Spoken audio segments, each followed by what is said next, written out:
సాయిరామ్ శ్రీమాత్రే నమః. అమ్మ బిడ్డలందరికీ నమస్కారం ఫ్రెండ్స్.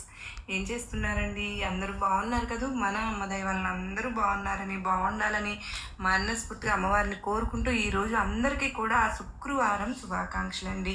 అమ్మవారు అందించే సందేశం ఏమిటి అంటే కనుక, బిడ్డ వెంటనే ఈ 90 లక్షల రూపాయలను తాకు, ఆలోచించకు, నన్ను తాకి ఈ డబ్బులు అందుకో, ఇది అందుకున్న వెంటనే నీ జాతకమే మారిపోతుందమ్మా అని చెప్పి ఏదో తెలియని సందేశాన్ని ఈరోజు అమ్మవారు మనకు అందించాలి అని అనుకుంటున్నారు ఫ్రెండ్స్. మరి అమ్మవారు అందించాలి అనుకుంటున్న ఈ సందేశం ఏమిటో స్వయంగా మనం అమ్మవారి మాటల్లోనే తెలుసుకుందాం. మరి ఈ సందేశం వినే ముందు ఎవరికైతే అమ్మవారు అంటే నమ్మకం ఉంటుందో వారందరూ కూడా వీడియోకి ఒక చిన్న లైక్ ఇచ్చి కామెంట్ సెక్షన్లో లాంగ్ వీడియో ప్రెస్ చేసి వీడియో మొత్తం చూసి మీకు నచ్చితే కనుక చిన్న లైక్ ఇవ్వండి ఫ్రెండ్స్.